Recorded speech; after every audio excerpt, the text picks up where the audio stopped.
My name's Andrew Shabir. I'm a co-founding partner at a digital marketing agency called Essence.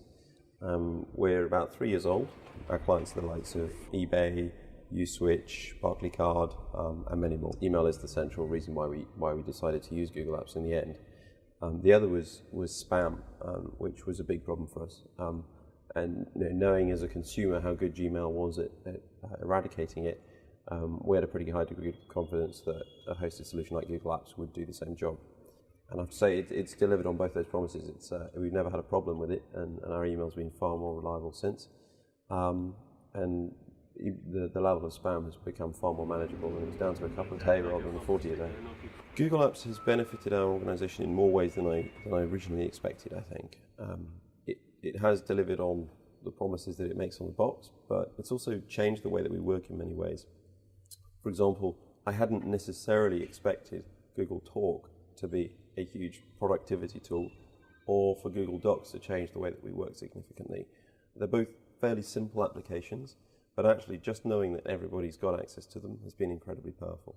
It's been particularly useful for remote workers. So we've got some people who work in different parts of Europe, and one of our colleagues has just moved to the south of France. She's done so effectively, seamlessly, actually predominantly thanks to tools like shared spreadsheets and Google Talk, and having entire portability of her email and so on.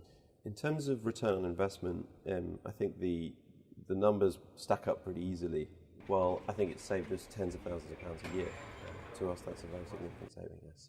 And the outlay being about £700 a year for us, you could call that an ROI that's pretty phenomenal. Cloud computing for a business like Essence is a pretty exciting opportunity. We've used a couple of the main ones, including, for example, Google's offering App Engine, as well as some of the others. We found it's given us access to hardware that we could never, virtual hardware, that we could never have hoped to dream of, really, that we could never have afforded. 5 years ago, that would have been totally inaccessible. For an organisation like us, which is fairly technically savvy, but actually a little bit light on resources by comparison with the big players in our market, that's been great. It's given us a kind of agility as well as scale. So we've been able to build applications that process huge amounts of data without having the outlay of building entire data centers. In terms of the way that we expect to use Google Apps in the future, I think we're loving the fact that the platform keeps evolving, keeps improving at a rate that you don't normally expect with an enterprise application suite like that. A lot of the consumer features keep being ported across. We just want to keep growing with it, really, and we're pretty much using all of its features right now. I'm just looking forward to the next ones.